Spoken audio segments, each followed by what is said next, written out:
Dans le cadre de la prévention contre le coronavirus, Honorable Alain Luenda, député provincial élu de Bandundu, a offert un don de masques aux différentes chaînes de radio-télévision de la place.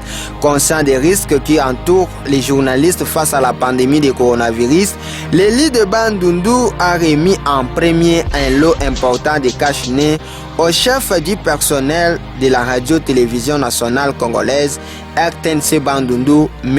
Richard Moussekedi. Nous n'avons pas encore vu un pareil geste dans ce secteur qui est plus important et où les gens viennent tout le temps visiter et le personnel est toujours sur terrain pour le travail. Je crois que vous nous avez sauvés. Et ceux qui sont en train de voir ça, le geste que vous avez posé, le premier geste, ils vont vous emboîter le pas. Merci beaucoup, monsieur l'honorable Alain. Nous vous serons reconnaissants. Après la RTNC Bandundu, le DIP 4x4 de l'élu provincial prend la direction de la station Renatelstad.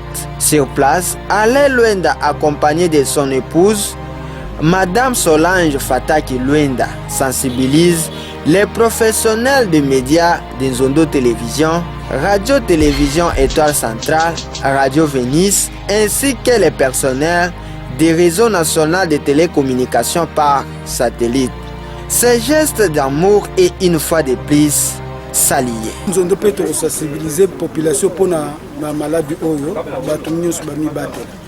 sommes vraiment reconnaissants à honorable puisque Azaye Moko na koleka na chaîne beaucoup plus na Venise na kokanisa na opesa biso bakashine oyo correspondre pour être Tommy Batela pour musana biso tulubaka tozala na micro.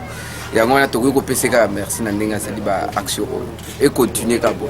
Toko pesa honorable Alain Luenda merci parce que to zuina nous mutute oyo na Bandundu a distribué ba cash neo donc azate mais il est quand même osé et puis to pesa merci ndenge na ngona ba chaîne ya télévision radio et to pesa merci to soutenir biso ba journaliste biso média ba média to kota likambuna et donc merci naye gesto asali oyo ezala mutute na Bandundu asali yango.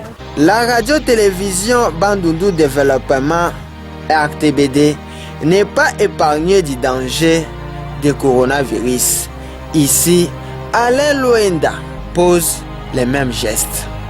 Vraiment, nous vous remercions, honorable Alain Luenda, na kuyindura diaka radio-télévision Bandundu Développement. C'est vrai, nous en tant que journalistes, animateurs, techniciens, nous sommes très exposés par rapport à notre profession. Nous sommes obligés d'aller vers ceux qui souffrent. Parce que na ba place kuma ba place mo c'est danger et parce que remercier par rapport à geste yai et nous serons très reconnaissants envers vous. Bet moi si était ba journaliste, nous devons prêcher bon exemple par rapport à geste barrière et quand vous avez pensé à nous, le première ba casque ya bitre zoyo ya ngime na tlabetu ya nous tenter na tlabetu na kati ya mbanza na beto bandu ndio ya alors betke na kimaka kutula beno feka bete pesa beno merci mingi na geste ya beno sala sana kuinula radio télévision Bandundu Développement ya betke to betke banani ça me bet fete mérité yo parce que ça mo le ton na beno mais c'est manifesté envers beto ya quelle radio télévision Bandundu Développement. Merci to sepel mi na honorable Luenda Lulenga siko kanisa ba journaliste ya radio télévision Bandundu Développement RTBD azali pesa moko ya honorable ya yambo oyo asiki ko raisonner ba journaliste pe ko kanisa bango pona bokono ya coronavirus na kati ngoma na biso ya Bandundu. Merci beaucoup to pese obele matondi lolenga asili ko kanisa ezala vraiment bala liboso te. Pour se prévenir de cette pandémie qui touche le monde entier, en particulier la République démocratique du Congo, les personnels médicaux de l'hôpital secondaire Loani Salamita dans la commune de Dissassi ont bénéficié d'un lot important de masques.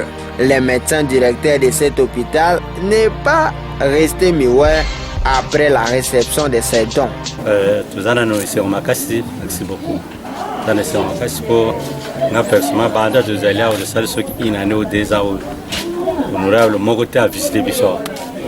Vous en êtes ma casse pour honorable biso la ville commis vous en êtes ma casse surtout que dans ngunga au de la maladie au ya pandémie coronavirus donc eza esengo makasi mpo toza komituna me comment ata mokonzi moko ya mboka autala visite biso ni bamalade ni population toza komituna mingi toza na esengo makasi ya koyamba honorable na biso toza na esengo makasi vraiment honorable azomema bamaske mpona kopesa baminganga mpona kopesa mpe bamalade bagarde malade mpona provocation ya maladi oyo. Les mêmes actes est posé dans le centre d'application de l'Institut supérieur des sciences de santé de la Croix-Rouge Bandundu. Pour boucler la journée du jeudi 14 mai 2020, l'élite de Bandundu et sa Suisse se sont rendus au marché moderne de Malébo, baptisé marché du cinquantenaire, pour la même opération. Ici, les vendeurs remercient le bienfaiteur. makasi po tozomona na Kinshasa bazokabela baninga mosusu bazotambola nango mais awa eza mbala liboso bakabela biso yango wana tosepeli makasi papa ndenge apesi biso baprotège oyo mpona kosekurite mpona maladi aza na esengo makasi nzambe apambola tukala kokola ta moto moko te ayawa mpona sensibilisation ya coronavirus tosepeli na honorable Lwenda. Merci honorable, vraiment biso ba commerçant ndenge tozwi protection eza kitoko po tozoyamba batebele alors motu mosusu oya on ne sait jamais ndenge azali merci vraiment nzambe apambola ye faut tozala protéger alors mpona yango namoni fona bandala kolata honorable ale mumesepela mumaafala nge musinge mona muna wenze mpela muke mukesepela na acte ya ministère. Merci. Devant notre caméra, Alain Lwenda donne sa motivation. En tout cas, je peux savoir que mingi bana ya Bandundu population na betu eza bambote de benu nde kuzola bubu ya imunu mpangi na benu muvanda député provincial ya Kwilu vomevanda na Luzolo na benu oyina betu tavanda engrave sambo na benu.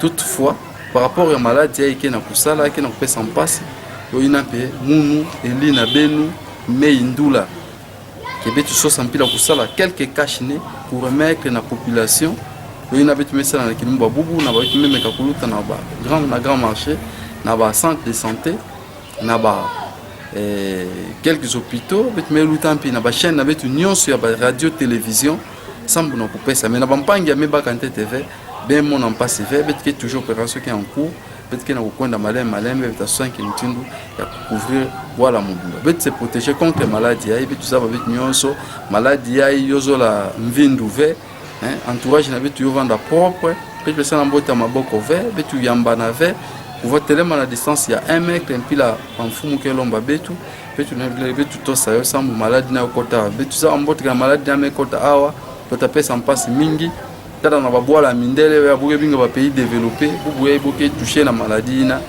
vraiment bantuke province bansusu mais quand on me kuisa na betu ya ke développé ve betu na ba pays sous-développé sort na betu tavanda inki alors faut betu ba disposition sambu maladie na yo kota awa. Merci beaucoup.